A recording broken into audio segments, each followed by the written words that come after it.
Eclesiastes capítulo de número 7.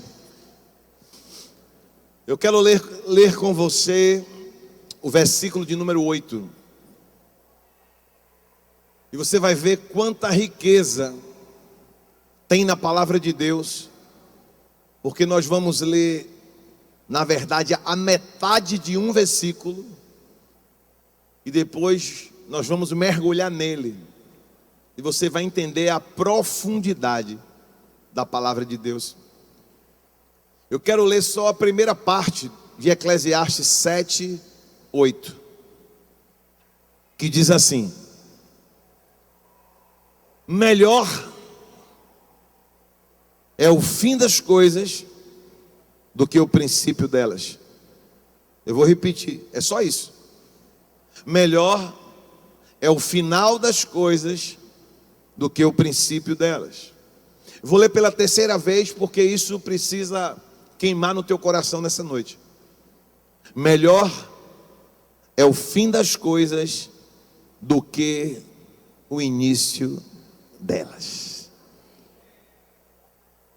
Eu vim aqui nessa noite só para te dizer que o seu final será melhor do que o seu início.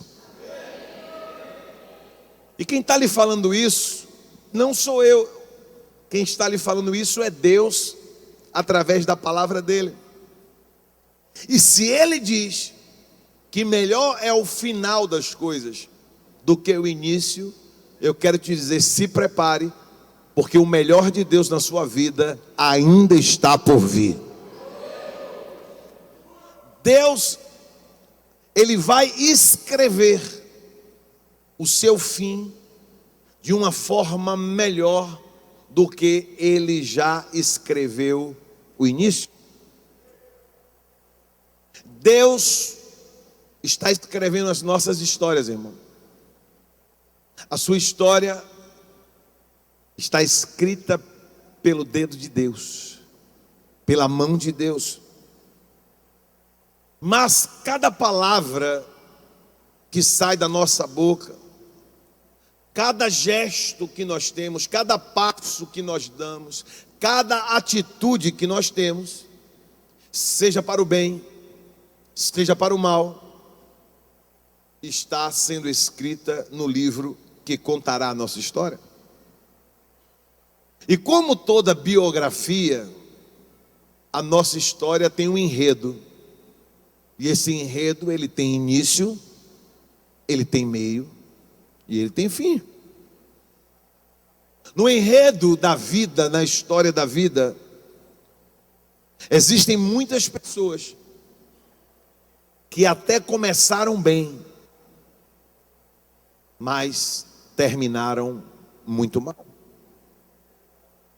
Existem outras pessoas que começaram mal, mas que vão terminar muito bem. E existem outras que começaram mal e vão terminar pior ainda do que como começaram. E eu vou te provar na palavra de Deus. Porque também existem pessoas que começaram bem e vão terminar melhor ainda de quando começaram. Pastor, e como é que é esse mistério? É simples, e você vai entender hoje. Quando você nasce, é como se você recebesse um livro com páginas. E muitas vezes nós insistimos onde nós queremos escrever as páginas, onde nós queremos escrever a nossa própria história. Pastor, e aí o que faz? Entrega o livro na mão de Deus. Deus já tem a caneta, você tem o livro. Deus está com a caneta para escrever, mas o livro está na tua mão. Se você coloca o teu livro na mão dele, ele vai escrever cada página na sua vida. A Bíblia está repleta de exemplos de pessoas que até começaram bem, mas terminaram muito mal. Por exemplo, Saul. Saul foi o primeiro rei. Olha que privilégio. Saul foi o primeiro rei de Israel.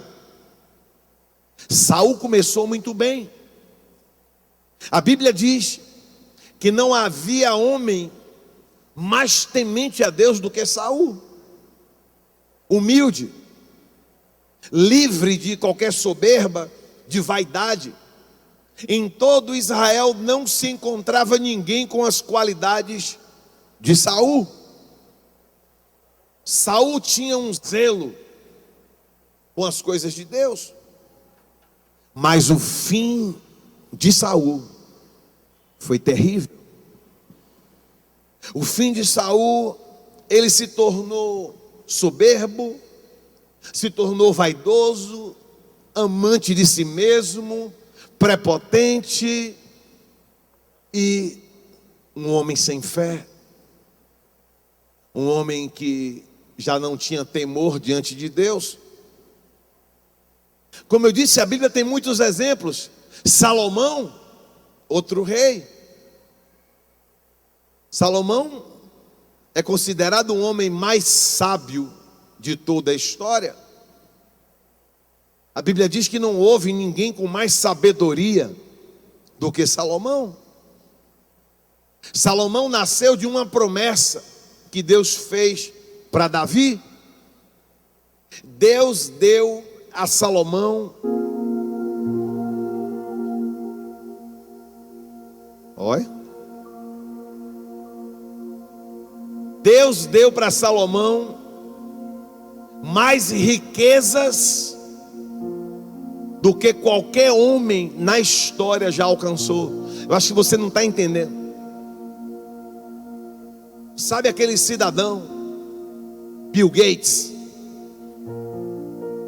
A riqueza de Salomão era algo em torno de 1000 vezes mais do que Bill Gates. Sabe esse brother da Tesla, o tal do Musk? Quem é amigo de Musk aí? Hein? Salomão devia ter umas 3000 vezes mais riquezas do que o Musk da Tesla. Mas preste atenção. Por que Salomão adquiriu tanta riqueza e foi considerado um homem de maiores riquezas de toda a história? Porque Deus deu a ele sabedoria. Salomão começou muito bem, sábio, tornou-se rico, próspero, uma sabedoria esplêndida. Mas no final da trajetória de Salomão, ele se perdeu totalmente. Salomão perdeu a fé em Deus. E eu quero te dizer, irmão, não adianta você ter um intelecto fora do comum, não adianta você ter grandes riquezas e você perder a fé em Deus. De nada vale. De nada vale. Salomão se perdeu. Para você ter ideia, no final da trajetória de Salomão, Salomão já estava levantando bezerro de ouro para adorar outros deuses. Para você ter uma ideia, Salomão chegou ao cúmulo de sacrificar os seus próprios filhos, sacrificar, matar, em nome de deuses pagãos. O que é que adiantou essa sabedoria inigualável de Salomão? Porque a sabedoria inigualável foi transformada em uma loucura inigualável. Salomão teve um fim cheio de tristeza. Mas na Bíblia também tem histórias de pessoas que começaram mal e terminaram mal. Eu falei de alguns que começaram bem e terminaram mal. Eu quero te falar de alguns que começaram mal e terminaram mal. Começou tudo errado e terminou tudo errado. Conta-se a história de um rei da Frígia chamado Midas. E a história conta que tudo que Midas tocava virava ouro. Onde Midas tocava, ele tocava nessa taça, a taça ficava dourada. Tocava nesse celular, o celular ficava dourado. Onde Midas tocava, tudo virava ouro. Existem pessoas que são ao contrário. É um Midas pelo avesso. Tudo que toca destrói. Tudo que toca vira esterco. Tem pessoas que têm poder de transformar coisas boas em coisas ruins. Tem pessoas que têm poder de disseminar intrigas. Tem pessoas que têm poder de destruírem projetos profissionais. Tem pessoas que têm poder de destruir sonhos familiares. Tem pessoas que têm poder de onde toca, aonde bota a mão, destrói. Eu acho que você deve conhecer alguém assim. Pessoas que quando chegam perto, quando entram num ambiente onde você está, você sente o peso no ambiente. O ambiente fica pesado. Você já fica imaginando o que é que vai acontecer. E rapaz, fulano chegou, fulano, já vai acontecer alguma coisa, você já sabe o que é que vai acontecer. Ou aquela pessoa vai criar uma intriga, ou ela vai criar uma contenda, ou ela vai destruir alguma coisa. Cuidado com esse tipo de pessoa. Por isso que o apóstolo Paulo, escrevendo a carta para Tito, lá no livro que a Bíblia chama de Tito, capítulo 3, versículo 10, Paulo diz assim: ao homem herege, depois de uma ou outra admoestação, evita-o. Sabe o que é que Deus está falando? Você precisa evitar estar no meio de algumas pessoas que não agregam nada na sua vida. Pelo contrário, só destrói a tua vida. Você precisa evitar estar no meio de pessoas que não lhe impulsionam, só lhe puxam para trás. Você precisa evitar estar no meio de pessoas que lhe travam, não lhe projetam. Você precisa evitar estar no meio de pessoas que só abrem a boca para lançar palavra de maldição na tua direção. Você precisa evitar estar no meio de pessoas que só liberam decretos que você não vai dar certo. Evita estar no meio dessas pessoas. É o que Deus está falando. Mas também, graças ao nosso Deus, existem pessoas de conduta reta. Existem pessoas que são bênção para estar ao nosso lado. Existem pessoas que começaram a vida bem e vão terminar melhor ainda. Eu não sei se eu estou diante delas hoje, mas Deus levantou um povo que começou bem e vai terminar melhor ainda do que como começou. Preste atenção. São pessoas que passam também por adversidades. São pessoas que também vivem as suas guerras, que também têm as suas lutas, que têm os seus desafios, mas sempre conseguem se superar, sempre conseguem se sobressair. Pessoas que conseguem transformar coisas ruins em coisas boas. Pessoas que Deus usa para transformar maldição em bênção. Tem pessoas assim. São pessoas especialistas em virar o jogo. A Bíblia tem alguns exemplos. Eu vou trazer alguns exemplos para poder você entender. Pessoas como José do Egito. Todo mundo conhece a história de José. Mas a história de José nunca foi fácil. A história de José nunca foi mil maravilhas. José era o filho caçula, rejeitado por todos os seus irmãos. A história de José começa quando os irmãos montam, aqui na Bahia, se fosse a Bíblia na linguagem baiana, a gente ia dizer, montam uma cocó. Os irmãos de José montaram uma cocó para ele, irmão. E pegaram José, venderam José como escravo. Imagine, irmãos, venderam o pobre do José como escravo. Começou assim, começou mal, a vida de José começou mal, mas terminou bem. Eu não sei como é que começou a sua vida, mas se você se agarrar nessa palavra, eu já sei como é que vai terminar. Aí José é vendido como escravo, vai para o Egito. Escravo. Vai trabalhar na casa de um homem chamado Potifar, que era chefe da guarda do rei, de Faraó. Chegou na casa de Potifar como escravo, foi ganhando a confiança de Potifar. Potifar colocou ele para ser o mordomo.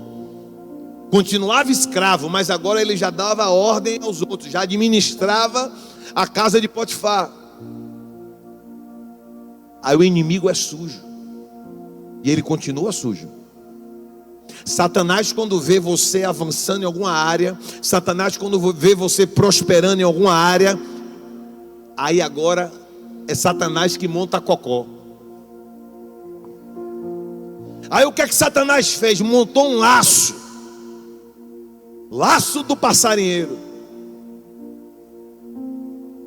Potifar saiu para trabalhar. José ficou lá, servindo, administrando a casa. E vocês não sabem, a mulher de Potifar era piriguete. Piriguetosa, irmão. E piriguete já gosta de montar uma cocó, irmão. Piriguete é a rainha do laço. Pomba gira. E aí a mulher de Potifar jogou o laço. Aí lá vai José para servir. Quando José entra no quarto para servir, para levar uma água, um suco, ela aí se joga em cima de José. José aí temente a Deus, temente ao seu Senhor no céu, e como escravo temente ao seu Senhor na terra, que era o marido dela, que comprou ele era escravo. José disse não. Sabe o que é que a piriguete fez, irmão? Disse para o marido que José tinha assediado ela. Disse para o marido que José tinha tentado estuprar ela. A vida de José começou mal, irmão. Sabe onde é que José foi parar com a denúncia? Na cadeia. Agora José, depois de ser vendido como escravo, agora José era prisioneiro. Olha que vida desgraçada. Começou mal, mas terminou bem. José foi preso, está lá. De repente, José começa a ser instrumento de Deus dentro do presídio. José ganhou tanto a confiança, que mesmo preso, o carcereiro deixava a chave de todas as celas com José. Ó José, eu vou ali em casa bater um feijão. Depois eu vou tirar aquele cochilo de 2 até as 4. Fica com a chave aí, qualquer coisa você abre, fecha. Deixava a chave com José, irmão, e ia embora.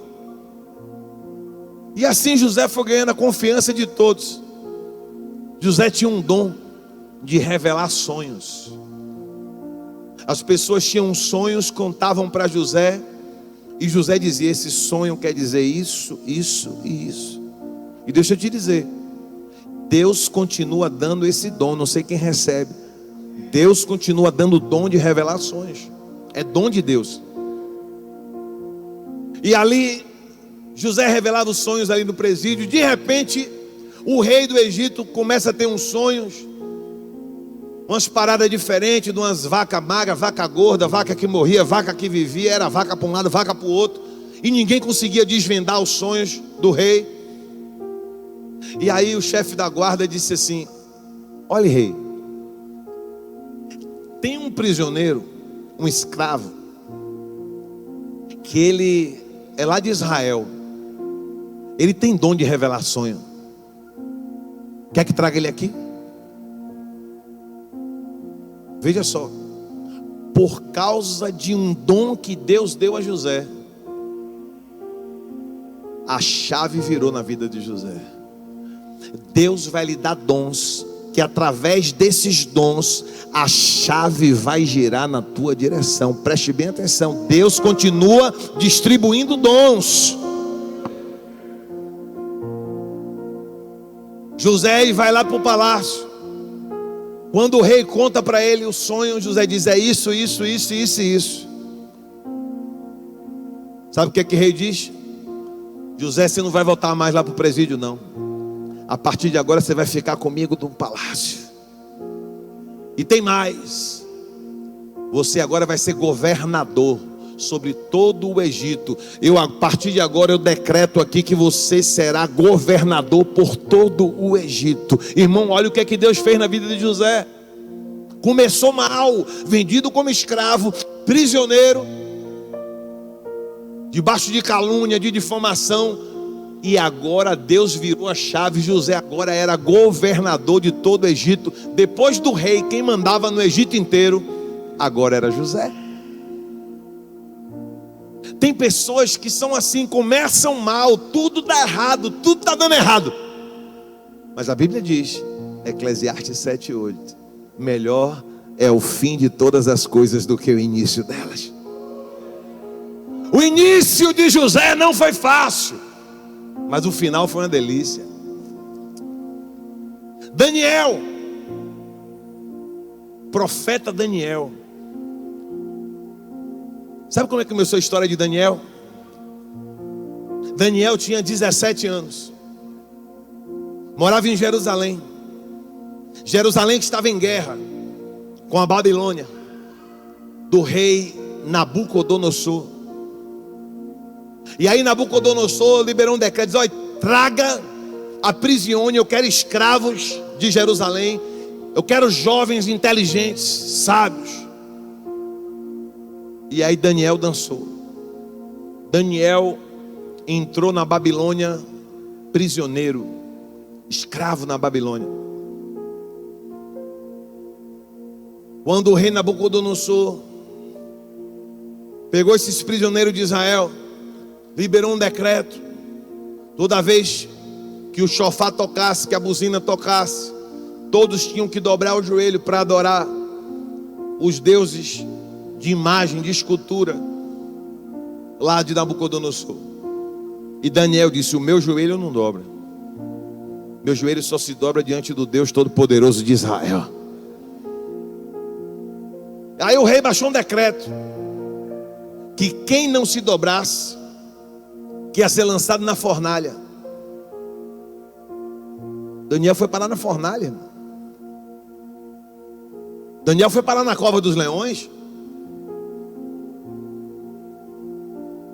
Nem a cova dos leões conseguiu destruir Daniel, e nem a fornalha conseguiu destruir Daniel. Quando o rei percebeu o poder desse Deus que Daniel falava, Nabucodonosor chamou Daniel e disse: eu me dobro diante do seu Deus. E a partir de agora, você vai ser governador da Babilônia. Preste atenção. Deus deu a Daniel sabedoria, discernimento, temor. Daniel entra na Babilônia como escravo. Foi o início. Mas o fim de Daniel foi como governador da Babilônia. O início de José foi como escravo no Egito, mas o final foi como governador do Egito. Preste bem atenção. Durante as páginas da vida, nós passamos por muitos Egitos. Durante as páginas da vida, nós passamos por muitas Babilônias. Mas eu tenho uma notícia para te dar. O Egito não mudou José, foi José que mudou o Egito. A Babilônia não mudou Daniel, foi Daniel que mudou a Babilônia. Eu quero te dizer que por onde você passou, isso não vai lhe mudar. Você vai transformar por onde você passou. Deus vai lhe dar esse dom. E por fim, existe uma lista de pessoas que começaram mal, mas passaram por uma grande virada na vida e terminaram bem. Como eu disse antes, Deus ainda está escrevendo a sua história. Ainda bem que tem uns 6 ou 7 aí que estão acreditando nisso. Eu vou te dar outra chance. Deus ainda está escrevendo a sua história. Ei, preste atenção, a sua história ainda não acabou. Por mais que você pense que está chegando o fim, eu quero ser profeta de Deus na sua vida para te dizer hoje, Deus continua escrevendo a sua história. Não é porque o momento é ruim que você está fadado ao fracasso. Não é porque as coisas aparentemente não estão dando certo que vai dar tudo errado na sua vida. Eu quero que você entenda nessa noite que não é porque você começou mal que você vai terminar mal. Eu quero que você entenda nessa noite, não é porque o momento é mau, não é porque os dias são maus que o final vai ser mau. Deus muda a história. Existem na Bíblia outros exemplos de pessoas que começaram muito mal e terminaram muito bem. Lembra de Moisés? Moisés começou muito mal, irmão. Moisés ainda era um bebê. Aí, como é o nome da mãe de Moisés? Olha a musiquinha. Hein? Todo mundo, quem não sabia o nome da mãe de Moisés, depois da musiquinha aprendeu. Ô Joquebede, neném não é. Neném vai morrer não, não é? Moisés não vai morrer, né? A vida de Moisés começou muito mal. Ele era um bebê, irmão. Aí a tal da Joquebede joga Moisés dentro de um cesto e mete ele no rio. Olha o perigo daquele bebê. O cesto poderia ter virado, ele poderia ter morrido afogado. Um jacaré poderia ter comido ele. Uma cobra poderia ter pego ele. Tanta coisa que poderia ter acontecido com Moisés. O início não foi fácil. Abandonado por sua mãe, abandonado pela família, lançado no rio. Moisés tinha dentro dele um ódio muito grande, uma ira muito grande, um rancor dentro dele terrível. Moisés começa a sua juventude fazendo sabe o quê? Cometendo um assassinato. A Bíblia diz que Moisés matou um egípcio porque viu um egípcio agredindo um hebreu. Então a história de Moisés começa ruim. Moisés na sua juventude não passava de um assassino. Depois Moisés passa 40 anos liderando o povo de Israel no deserto. 40 anos no deserto. A vida de Moisés não foi fácil. Mas Deus ensinou a Moisés nesses 40 anos a ele ter a paciência que ele não tinha, a ele ter a humildade que ele não tinha, a ele ter a mansidão que ele não tinha. E chegou ao ponto do próprio Deus na Bíblia dizer sobre Moisés, dizendo assim, ó: não há na terra homem mais manso do que Moisés. Imagine você. O homem que lá atrás era um assassino. Lá na frente Deus está dizendo: não há na terra um homem mais manso do que Moisés. Deus transforma. E Paulo, o que é que nós podemos falar de Paulo? Quando a gente lembra de Paulo, ainda Saulo. O que dizer do apóstolo Paulo? Sabe como é que começa a história de Paulo na Bíblia? Ainda Saulo, autorizando o apedrejamento de Estevão. Depois ele se torna apóstolo Paulo, o maior apóstolo de toda a história. Mas começa autorizando o apedrejamento de um discípulo de Jesus chamado Estevão. A história de Paulo não começa bem. Ele começa perseguindo a igreja, perseguindo os irmãos, perseguindo aqueles que seguiam Jesus, levando essas pessoas para serem mortas nas arenas. Mas o final de Paulo termina de uma forma tremenda. Ninguém, até o dia de hoje, levou a palavra de Jesus para tanta gente como Paulo levou. Ninguém pregou como Paulo pregou. Ninguém caminhou pregando o evangelho pelas nações como Paulo fez. Ninguém. Mais de 2000 anos se passaram e ninguém conseguiu fazer metade do que Paulo fez.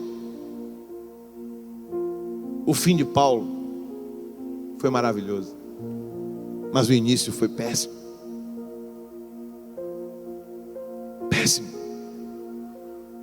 E no final da vida de Paulo, a última palavra de Paulo está lá em 2 Timóteo capítulo 4, versículo 7. Combati o bom combate, acabei a carreira, mas guardei a fé.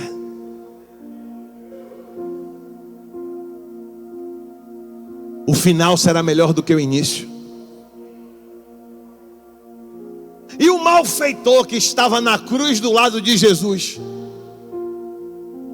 que alguns dizem que o nome dele era Dimas, e alguns dizem que aquele chamado malfeitor na Bíblia era um ladrão. Jesus estava na cruz e tinha uma cruz na esquerda e outra cruz na direita. Eram 3 cruzes. 2 malfeitores, um de um lado, outro do outro. E a Bíblia diz que esse homem que dizem que se chamava Dimas, o homem que estava naquela cruz porque teve uma história marginal. O início, o meio da vida daquele homem foi péssimo. Mas você sabe como é que foi o final da vida dele? Vou ler para você.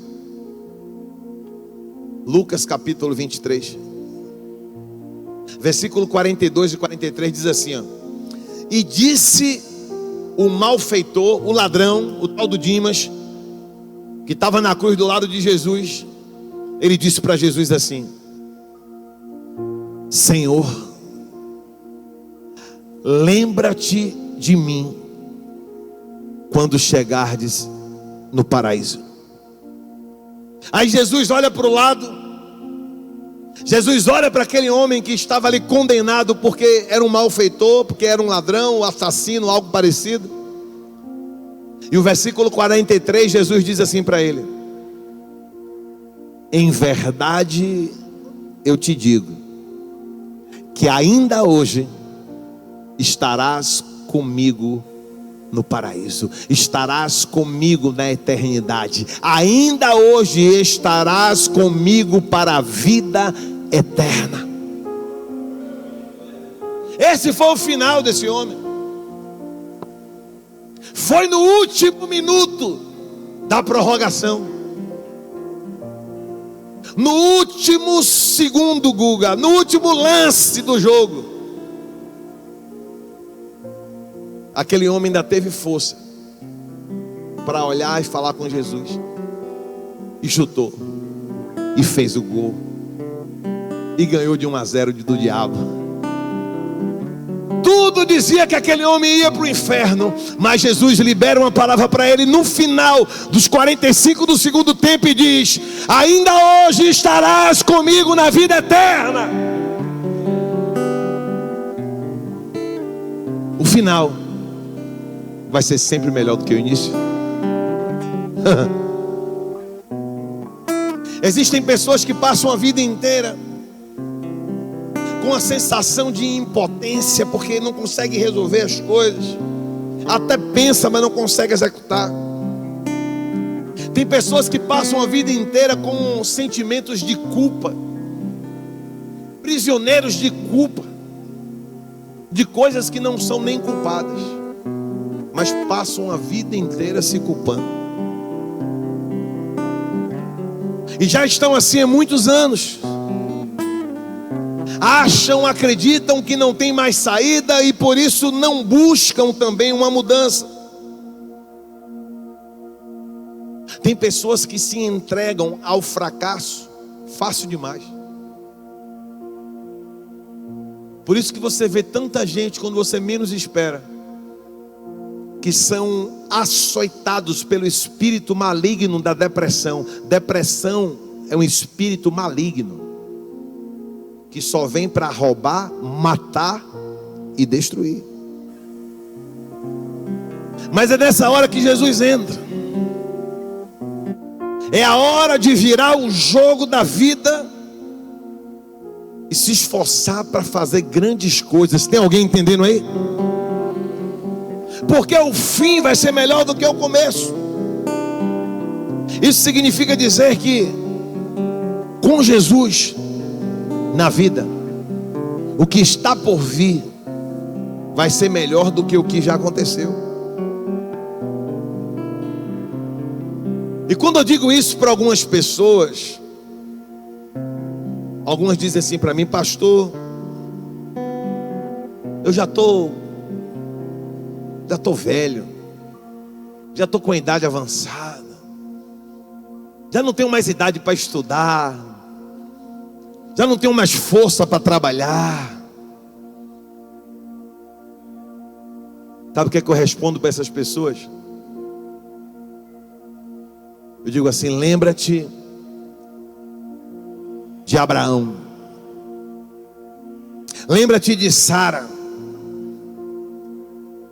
porque Abraão tinha uma promessa.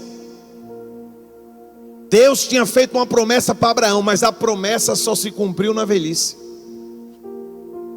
Abraão já tinha mais de 90 anos, quando a promessa de Deus se cumpriu. Deus continua o mesmo. Se Ele te prometeu, Ele vai cumprir. Sabe quantos anos Abraão viveu? 175 anos. Imagine se ele tivesse desistido lá atrás, quando ele ia fazer 100, quando ele foi pai de Isaac. Depois ainda viveu mais 75. Como aquele povo antigo vivia bem, hein? 175. Acho que era alimentação, né, irmão? Só pode. Você sabia que depois que Sara morreu primeiro do que Abraão. Depois que Sara morreu, Abraão casou de novo e ainda teve mais 6 filhos. Diga comigo: ô velho retado. Abraão era o cara, irmão. Tem gente que está desistindo cedo. Viu, pastor Carlos? Desista não. Avance, é isso. Temos fé.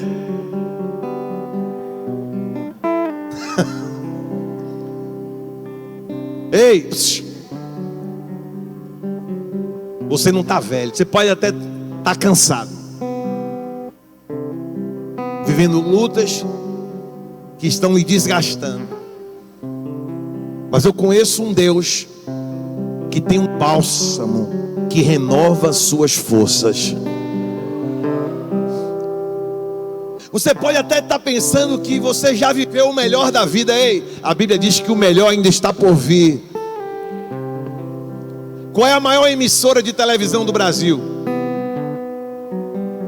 A Globo, Rede Globo, Globo Lixo. Você sabe com quantos anos Roberto Marinho tinha quando ele abriu a Rede Globo? Quando ele fundou a Rede Globo? 65 anos. Foi quando ele começou a Rede Globo de televisão. Tinha a Rádio Globo, o jornal O Globo, mas a Rede Globo de televisão, ele tinha 65 anos quando ele começou.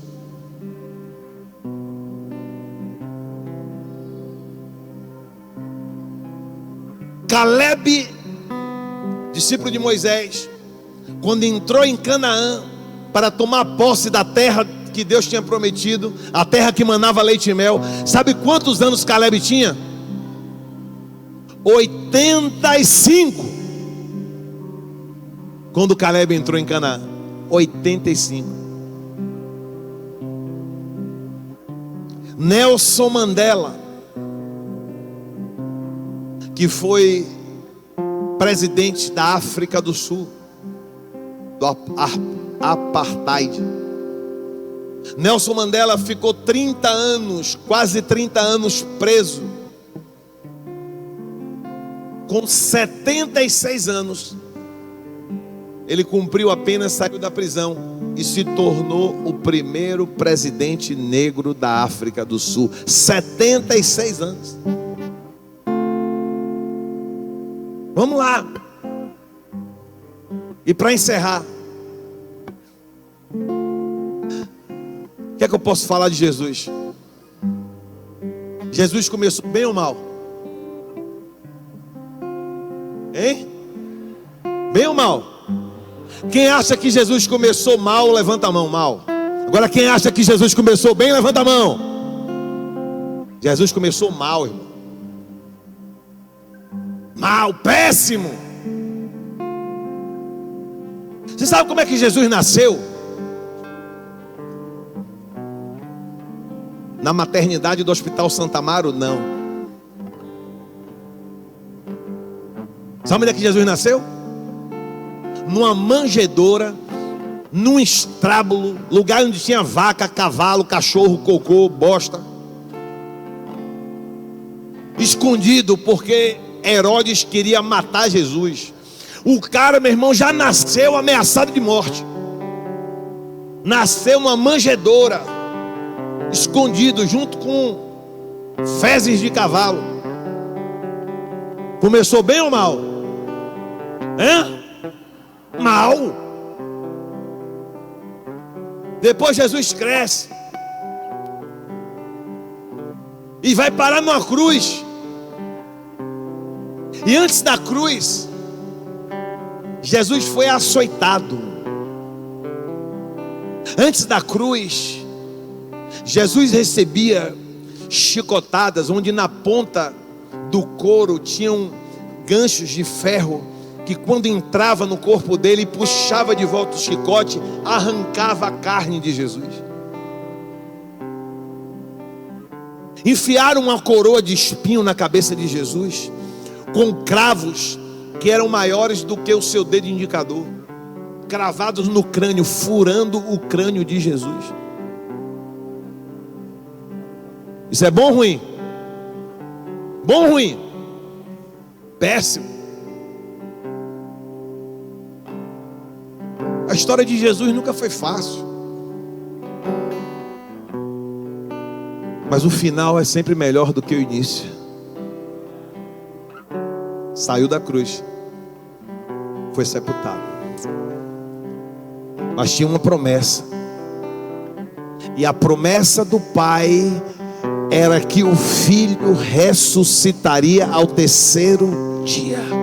E deixa eu lhe dar uma notícia: o final de Jesus foi ressuscitando ao terceiro dia, e está no trono reinando para todos sempre. Sabe por quê? Porque esta palavra aqui diz que o final de todas as coisas será melhor do que o início. Nasceu na manjedoura, foi parar na cruz, foi parar no túmulo, mas hoje está no trono reinando para todos sempre.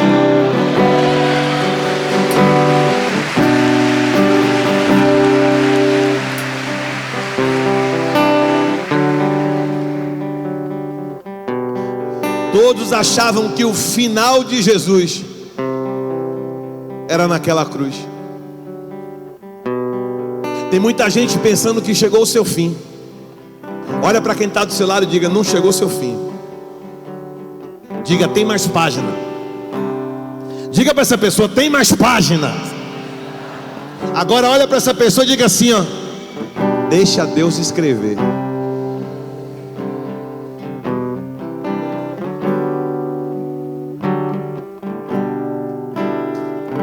Para um pouquinho e pense comigo.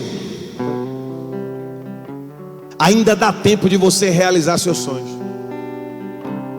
Ainda tem tempo de você colocar os seus projetos em prática.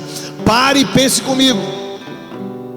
Se hoje você permitir Deus começar a escrever, se você deixar de querer escrever a sua história, entregar o livro a Ele, Ele já está com a caneta na mão. Posso ouvir um amém? Ninguém aqui sabe como é que vai ser amanhã. Ninguém. Mas aquele que tem a caneta já sabe. Você está entendendo?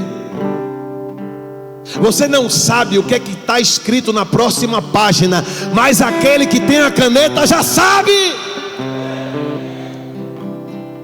Ouça isso. Escreva. A semente de honra que você planta no presente escraviza o futuro. Ou seja, em outras palavras, o que é que quer dizer?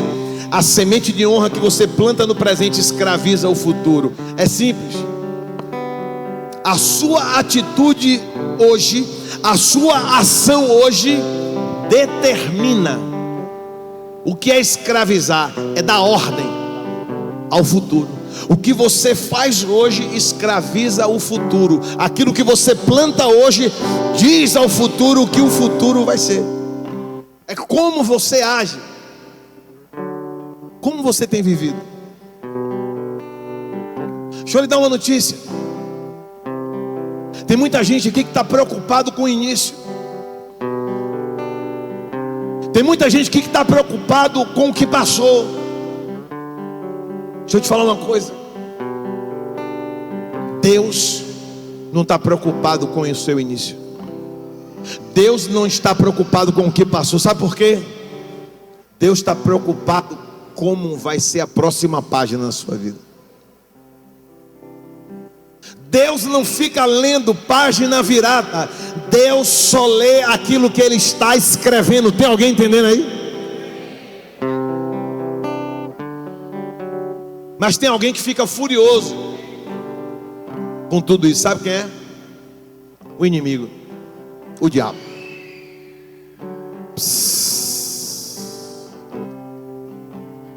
Sabe quem fica furioso com tudo? Satanás. Sabe por quê? Porque Satanás, quando olha para você, sabe o que é que ele diz?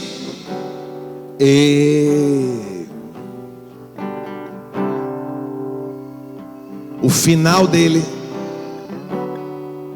vai ser igual ao meu início. Eu não sei se você está entendendo. Quem era o diabo? Quem era Satanás? Satanás era um anjo chamado Lúcifer. Era um anjo de Deus. Mas a Bíblia diz que no céu, um dia ele tentou ser maior do que Deus.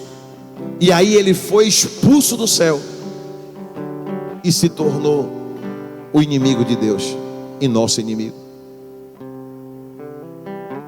Anjo mora onde?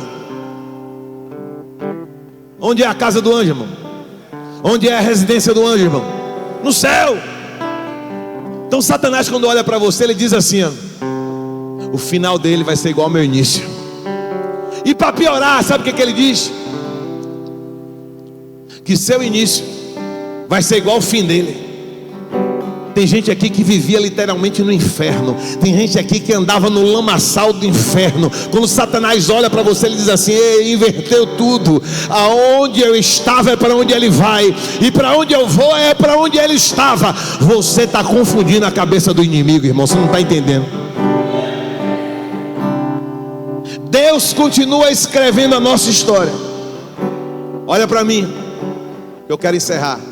Olha para mim. No seu livro, nas suas páginas, o homem pode até botar algumas vírgulas, mas só Deus consegue colocar o ponto final. Eu vou repetir. No livro da sua vida, muitos homens colocarão vírgulas, mas só Deus pode colocar um ponto final. Pode aplaudir aí.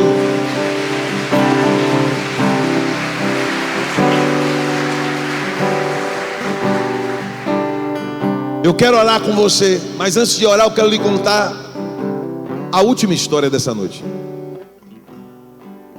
Eu quero lhe contar a história de um homem que era cego. O nome dele era Bartimeu. Preste atenção. Está lá em Marcos, no capítulo de número 10. Não precisa abrir que eu vou ler para você. A Bíblia diz que todos estavam entrando em Jericó, inclusive Jesus. E quando entrava naquela cidade de Jericó, tinha um homem chamado Bartimeu que era cego. E quando aquele cego ouviu, ele era cego, mas ele não era surdo. Ele ouviu dizer que Jesus estava entrando em Jericó. E a Bíblia diz que Bartimeu começou a gritar: Jesus, filho de Davi, tem misericórdia de mim. Jesus, filho de Davi, tem misericórdia de mim. E Jesus ouviu aquele grito daquele homem, e cada vez ele gritava mais alto. E a Bíblia diz que as pessoas que estavam ao lado, preste atenção nisso, preste atenção, que tem uma chave para virar na tua vida hoje. A Bíblia diz, lá no versículo de número 48, que as pessoas que estavam ao lado de Bartimeu o repreendia porque ele estava chamando Jesus. A Bíblia diz que as pessoas que estavam do lado daquele cego pediam para ele se calar. Se cala, rapaz, você está gritando, você está chamando, está gritando por Jesus. E a Bíblia diz que quanto mais as pessoas falavam, mais alto ele gritava: Jesus, filho de Davi, tem misericórdia de mim. E a Bíblia diz que Jesus ouviu. Diga glória a Deus. E a Bíblia diz que Jesus se aproxima diante dele. E Jesus olha para ele e diz assim: o que queres que eu te faça? E o cego Bartimeu disse assim para Jesus: Mestre, Jesus, filho de Davi, o que eu mais quero é enxergar. O que eu mais quero é ver. E a Bíblia diz que Jesus disse a ele: vai, a tua fé te salvou. Aí o texto diz assim: e logo o cego voltou a enxergar e seguiu a Jesus pelo caminho. Preste atenção. Jesus curou muitos cegos. Teve cego que Jesus tocava e o cara enxergava na mesma hora. Teve cego que Jesus cuspiu na terra, pegou a terra, fez um lodo, passou no olho, vai se lavar lá no tanque de Siloé, e o cego voltou a enxergar. Com Bartimeu, Jesus disse assim: ó, só uma palavra: o que queres que eu te faça? Eu quero enxergar. Vai, a tua fé te salvou. Ele não começou a enxergar de imediato. Jesus disse: vá, e ele foi. Aí o texto diz assim: o cego indo, e logo ele viu. Ou seja, a fé dele foi provada, a fé dele foi testada. Ele começou a enxergar, porque ele obedeceu aquilo que Jesus falou. Eu quero te falar 3 coisas rápidas para você guardar no teu coração sobre essa história do cego Bartimeu. Primeiro, Jesus perguntou o que é que ele queria. O que queres que eu te faça? Ele disse: eu quero enxergar. Então a primeira coisa que você precisa ter é o desejo de enxergar. Diga: eu quero enxergar. Segunda coisa que eu vejo aqui, ó, olha para mim, preste atenção. Não empreste seus ouvidos para as multidões que estão ao seu lado. Você já imaginou se aquele cego empresta o ouvido para os outros que estavam repreendendo ele, mandando ele parar de chamar Jesus? Não, não faz isso não. Tem muita gente que está perto de você, como estavam perto do cego Bartimeu, que na verdade a intenção não é te ver enxergar, a intenção é ver você continuar sendo cego, é ver você do mesmo jeito que você está. E para isso essas pessoas vão querer lhe impedir de clamar por Jesus. Não dê ouvidos a quem quer lhe impedir de se aproximar de Jesus. Terceira e última coisa: abra a tua boca e clame por ele. Bartimeu era cego, mas não era mudo. Ele tinha uma debilidade, mas não era mudo.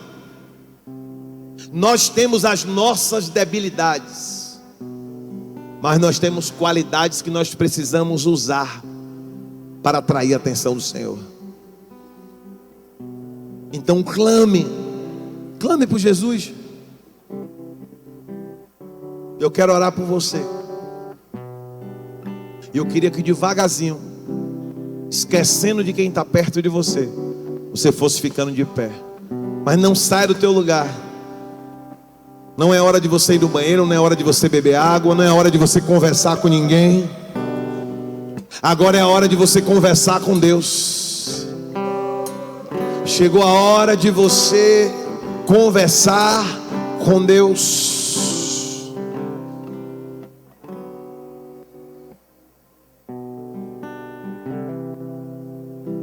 Jesus te convida nessa noite a você enxergar com Ele.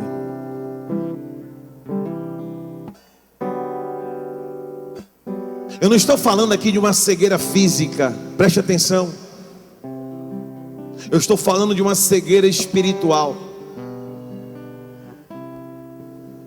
Jesus quer abrir a tua visão espiritual.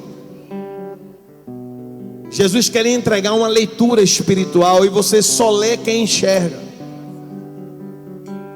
Então hoje toda cegueira espiritual vai cair por terra. Para de ficar olhando as circunstâncias. Para de ficar olhando as dificuldades. Para de ficar olhando só para os problemas. Para de olhar para ver Jesus mudando a vida só dos outros, menos a sua. Jesus lhe trouxe hoje aqui para você olhar para Ele. Jesus lhe trouxe hoje aqui para o seu foco ser Ele, para você clamar por Ele. Jesus hoje está lhe convidando para você entregar teu coração, para entregar a tua vida, para entregar a tua mente a Ele, para que Ele possa te entregar os sonhos que Ele tem para você. E aí sim Ele vem com poder sobre a tua vida, e nenhum mal ficará de pé na sua história. Nada nem ninguém te impedirá de ver a história da sua família ser mudada. Nada vai impedir de ver a história da tua casa ser transformada pela mão de Deus. Já imaginou se Bartimeu tivesse dado ouvido às pessoas que mandavam ele parar de chamar por Jesus? Certamente ele ficaria cego para o resto da vida. E você quer ficar com aquilo que te faz sofrer para o resto da vida? Ei, só você sabe a dor que você sente aí dentro. Ninguém é capaz de compreender o que está aí dentro, só Deus. Tem coisas que nem você consegue entender. Tem pessoas aqui que já não conseguem nem se entender mais. Eu já não sei nem o que está mais no meu pensamento. Eu já não sei nem mais o que está no meu coração. Ei, Deus sabe. Só você sabe as dificuldades que você tem passado. Só você sabe. Só você e seu travesseiro conhecem as lágrimas que você derrama na madrugada. Só você e Deus conhecem as lágrimas quando você se tranca no banheiro para chorar para ninguém ver. Só você e Deus. Só você sabe o que é que anda ali sufocando. Só que assim como Jesus perguntou a Bartimeu, Ele está perguntando para você hoje. E a pergunta que Jesus fez para Bartimeu foi: o que queres que eu te faça? Ei, o Nazareno está aqui. O Galileu está no nosso meio. Jesus já está passando pelo corredor, irmão. Jesus já está aqui. E ele continua fazendo a mesma pergunta. A pergunta que ele fez em Jericó para Bartimeu continua ecoando e diz: o que queres que eu te faça? Aí agora é você e Deus. Quem está do seu lado não precisa saber o que é que você está pedindo a Deus. É com você e Ele. Jesus está lhe perguntando: o que queres que eu te faça? Diga a Ele. Diga: Jesus, eu preciso disso. Jesus, o Senhor conhece meu coração, eu preciso isso. O que queres que eu te faça? Assim como Jesus estava passando naquele lugar, eu creio que Ele está também passando aqui nessa noite. E Ele quer operar um grande milagre na sua vida. Ele quer quebrar todas as correntes. Ele quer fazer um grande milagre na tua casa, na tua família. Ele quer salvar a tua casa. Ele quer transformar teu casamento. Ele quer abrir todas as portas que estão fechadas. Jesus quer te ver feliz de novo.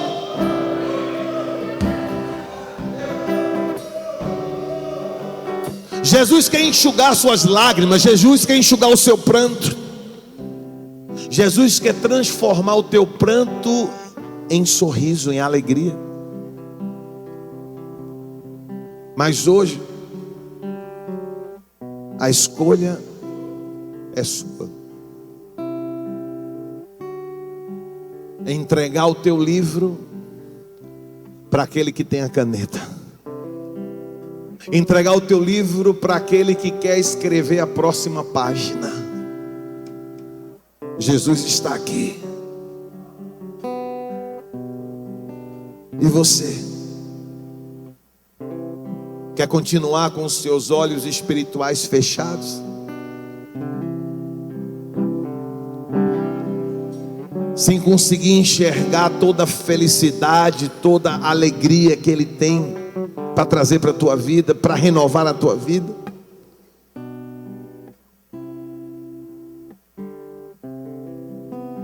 Jesus, Ele te ama. E Ele quer escrever uma nova história na sua vida. E é muito, mas muito simples. Basta você colocar o seu livro na mão dele.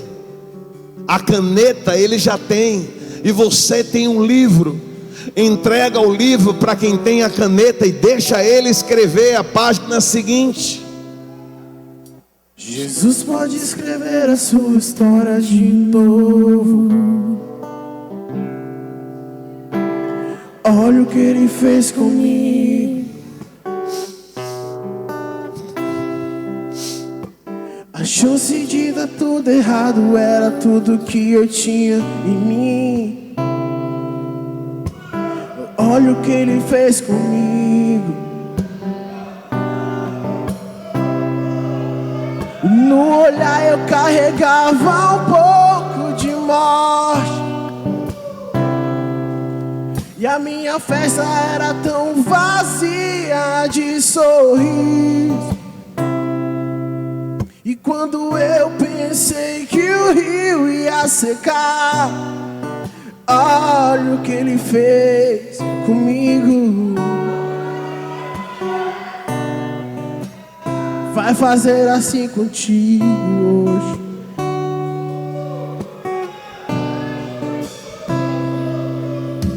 Um dia eu já cansado disse: pai, não quero ser mais prisioneiro da maldade. E ele foi fiel comigo. Pedi perdão, me humilhei, chorei como eu chorei. E ele me chamou de filho. Arrancou aquela tristeza que doía, me lavou com o seu sangue e perdoou. A minha festa agora é cheia de sorriso. Olha o que ele fez comigo. E vai fazer assim contigo hoje. Ele é meu melhor amigo. Sabe, querido, viver com meu Jesus é... Há 20 anos atrás eu achei que minha vida não tinha mais jeito. Eu sempre quis escrever as páginas do meu próprio livro. Eu sempre quis ser o autor do meu próprio livro. E enquanto eu escrevia meu livro, eu só me afundava. Avançava em algumas áreas, os negócios davam certo, o dinheiro estava na conta, a alegria efêmera, a alegria que passava das festas, das farras, das prostituições, passava. E quando eu olhava para mim, eu dizia: não tem mais jeito. Me casei com 20 anos de idade, pela primeira vez. Com 21 anos eu já estava separado.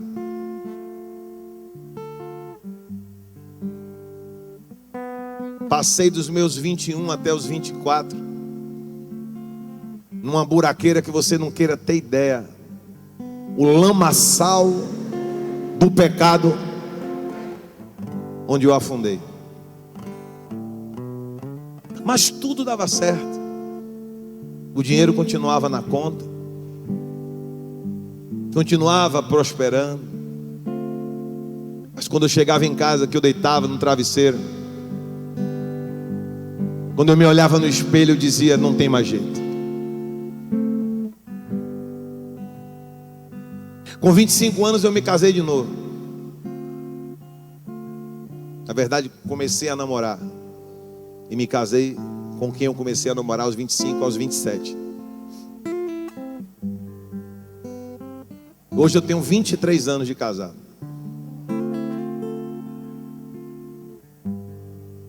Mas eu estava fadado a continuar escrevendo a minha história. Já casado, eu continuava escrevendo a minha história.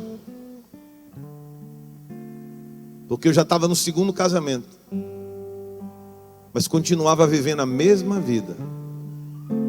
Farra, mulheres, prostituição, amizades erradas. Até um dia que eu cheguei em casa e vi minha esposa com os meus filhos com a mala arrumada para ir embora. E no dia 6 de junho, 20 anos atrás, eu tomei uma decisão na minha vida. Quando eu percebi que eu não tinha força para sozinho mudar a minha história, eu entendi que a partir daquele dia eu não podia mais continuar com o livro e a caneta na minha mão. E naquele dia eu entreguei meu livro para aquele que já tinha caneta para escrever uma nova história.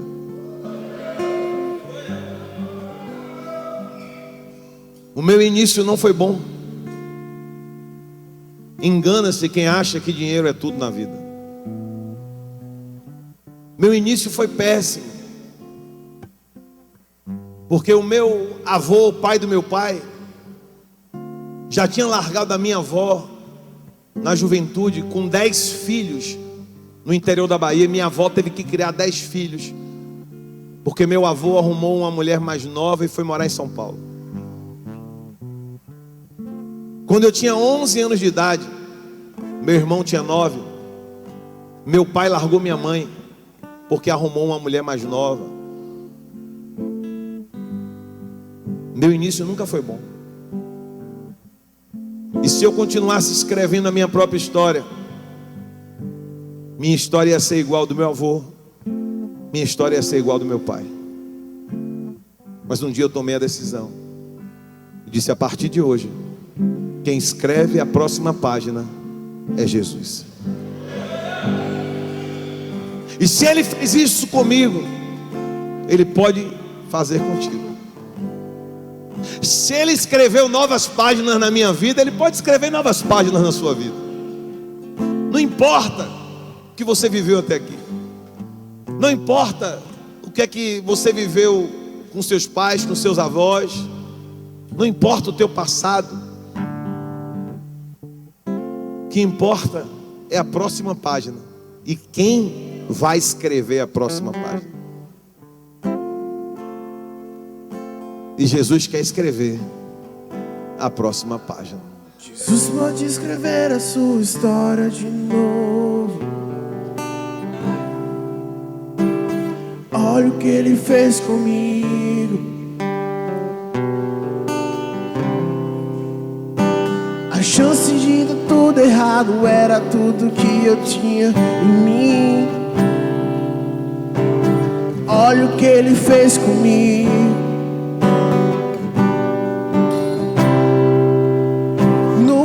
Eu carregava um pouco de morte. Minha festa estava tão vazia de sorriso. Quando eu pensei que o rio ia secar, olha o que Ele fez comigo.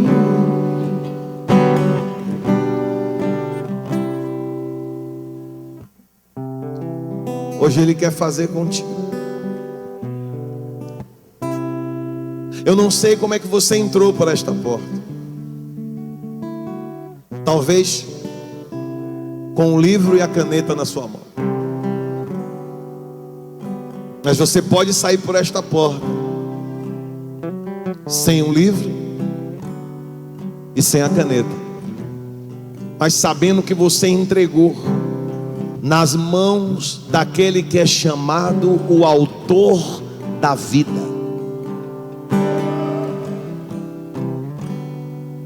A decisão eu tomei, e você pode tomar hoje. Eu quero orar por você. Coloca as duas mãos no teu coração. Espírito Santo de Deus, esquadrinha agora cada coração. Espírito Santo, sonda e conhece o nosso interior. É o Senhor que convence, Espírito Santo. Que nessa noite nós possamos tomar a decisão de entregar o nosso livro para aquele que tem a caneta e quer escrever novas páginas. Espírito Santo de Deus, hoje tem homens e mulheres aqui que querem viver o novo de Deus, uma história nova, uma história de restauração, uma história de restituição, uma história que muitas vezes começou mal, mas vai terminar bem, porque a tua palavra hoje nos diz que o final das coisas é melhor do que o início. Então até nós entrarmos por esta porta ainda era início, mas quando nós sairmos, nós já estamos estabelecendo o final que nós desejamos. Meu Deus, eu quero te agradecer a oportunidade que o Senhor nos deu nessa noite, de estarmos aqui reunidos na tua casa, para ouvir a sua palavra, porque é pela sua palavra que nós teremos a nossa vida transformada. Não é por uma igreja, não é por uma religião, é pela sua palavra, é pela tua presença dentro de nós. É nós acordarmos de manhã e sentirmos a tua presença, é nós deitarmos à noite e sentirmos a tua presença. É isso que vai mudar a nossa história. Deus, aqui estão seus filhos e as suas filhas, que nessa noite muitos livros sejam entregues em tuas mãos, porque o Senhor é o Deus que tem a caneta, e a caneta que o Senhor escreve, o homem não apaga.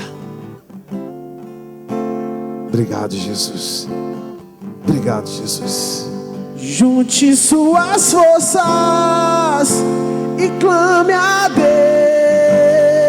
Deus, e Ele escuta o grito do teu fraco coração. E eu não tinha nada, e agora eu tenho vida, e uma história nova e linda, escrita pelo dedo de Deus, escrita pelo dedo de Deus. Aí onde você está, somente aqueles que desejam nessa noite entregar o livro na mão do autor da vida. Aí onde você está, eu queria que você fizesse, só levantasse sua mão. Levanta assim a tua mão. Levanta a mão. 2, 3, 4, 5, 6, 7, 8. Lá atrás 9. Vai levantando a mão. 10, 11. Será que tem 12? Será que tem 12 para fechar 12? Será que tem mais gente querendo colocar o livro na mão daquele que tem a caneta? Lá atrás mais 12. 13 lá atrás, 13. Tem mais alguém que quer colocar o livro na mão dele? Aqui na frente, 14. Tem mais alguém que quer colocar o livro na mão daquele que tem a caneta? Ei, preste atenção. O que Deus escreve, o homem não consegue apagar. Levanta a tua mão aí que eu quero orar por você aí onde você está. Levanta a tua mão, porque Deus está lhe dando uma oportunidade. Não é amanhã, não é depois da manhã, não é o mês que vem. Eu não estou preparado. Ei, Jesus lhe quer do jeito que você está. Jesus me aceitou do jeito que eu era, prostituto, do jeito que eu era beberrão, do jeito que eu era farrista. Jesus olhou para mim, eu levantei minha mão e eu entreguei o livro da vida a Ele, e Ele começou a escrever uma nova história. Então não espere estar preparado, apenas diga assim: Jesus, é o Senhor que vai me preparar. Coloca o livro na mão daquele que tem a caneta. Levanta a tua mão. Tem mais alguém? Tem mais alguém? Eu já vou orar. Mais um, mais dois, já vou orar. Levanta a tua mão que eu já vou orar. Levanta a tua mão que eu já vou orar. Vou encerrar. 1. Levanta a tua mão. 2. 3. Levanta a tua mão. Fica com a tua mão levantada.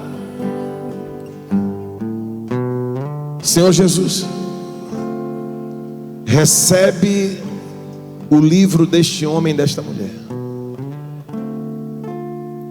Essas pessoas estão lhe dando autorização, Jesus, para a partir de hoje o Senhor começar a escrever as próximas páginas. E as páginas que o Senhor escreve, ninguém mais consegue apagar. O homem não apaga, o inferno não apaga. Tudo aquilo que com a caneta de sangue carmesim, a caneta com a tinta de sangue que foi derramado naquela cruz, uma caneta que escreve tudo aquilo que será eterno. Oh Jesus, abençoa a vida desses homens e mulheres que nessa noite começam a viver um novo tempo, uma nova história, escrita pelo dedo, pelas mãos de Deus. Eu vou abrir um propósito de jejum e de oração durante uma semana. Deste domingo até o próximo domingo, eu vou estar pagando um preço por cada mão levantada. Eu vou estar orando pela tua vida, pela tua família. E toda a equipe de oração, de intercessão da igreja vai estar com o seu nome escrevendo. E para isso eu queria que alguém anotasse para mim só o primeiro nome de cada pessoa que levantou a mão. Se alguém levantou a mão, eu queria que você que está próximo dessa pessoa ajudasse ela a vir até aqui, que eu quero abençoar essas vidas. Vem aqui em nome de Jesus. Vem aqui em nome de Jesus. Sai do teu lugar, vem aqui rapidinho. Eu quero pegar o seu nome. Nós vamos estar orando. Ajuda aí. Olha quanta gente. Eu quero anotar seu nome, eu quero anotar seu nome. Porque hoje Deus está escrevendo um tempo novo, uma história nova. Sai do teu lugar, vem cá que eu quero anotar, vem cá. Vem cá porque tem muitas novas histórias hoje. Tem muitas novas histórias, muitos livros novos hoje. Vem, porque eu não quero perder a oportunidade de estar orando. Eu não quero perder a oportunidade. Porque hoje a caneta de Deus começa a escrever uma página nova. Ele escuta o grito do seu fraco coração. Levanta a mão, igreja, que eu quero orar e abençoar essas vidas. Eu não tinha nada. Olha quanta gente. E agora eu tenho Olha quanta gente. vida. Olha quanta gente. Escrita pelo Se você levantou a mão e não veio, não tenha vergonha, venha. Eu preciso do seu nome. Você não pode ficar de fora desse ciclo de oração que nós vamos abrir durante uma semana. E você vai ver o que é que Deus vai fazer em uma semana, porque vai ter um exército orando por você. Páginas novas, uma história nova. Em nome de Jesus. Anota para mim aí. Quando chegar no último me avisa. Tem que ser rápido. Pai, em nome de Jesus, como sacerdote da tua palavra, eu abençoo os seus filhos e filhas que nessa noite, diante do teu altar, estão entregando o livro para que o Senhor escreva as próximas páginas. Que nessa noite, diante do teu altar, muitos estão renovando a aliança. Nessa noite, diante do teu altar, tem mais gente chegando. Vai dando glória, igreja. Tem mais gente vindo. Que nessa noite o Senhor está reescrevendo aquela tinta que estava se apagando, aquela fé que estava adormecida, daqueles que hoje renovam a sua aliança também com o Senhor. Um tempo novo, uma história nova, um livro novo. No nome de Jesus, Hoje começa um novo tempo sobre essas vidas, uma nova história, em nome de Jesus. Já tem todos os nomes? Todos os nomes. O pessoal que está anotando me avisa. Todo mundo já deu nome? Já? Amém? Glória a Deus. Tem alguém que está aqui que não deu nome ainda? Faz assim com a mão. Não deu ainda aqui, ó, não deu nome ainda aqui. Tem que ser rápido, gente. Mais alguém que ainda não deu nome? Todo mundo já deu nome? Pronto. Passa limpo, me entrega essa lista. Só quero o primeiro nome. Que nós vamos estar aí com esse ciclo de oração durante 8 dias. E vai ser um tempo diferenciado na tua vida em nome de Jesus. Amém? Vamos agradecer a Deus, porque hoje aqui, levanta a mão, só quem trouxe, não precisa levantar a mão, só para poder eu saber quantas vidas estão lá na lista. 1, 2, 3, 4, 5, 6, 7, 8, 9, 10, 11, 12, 13, 14, 15, 16, 17, 18, 19, 20 vidas para Jesus. Você pode dar um forte aplauso a Ele? Aleluia! Se você está perto dessa pessoa, dá um forte abraço nela aí em nome de Jesus.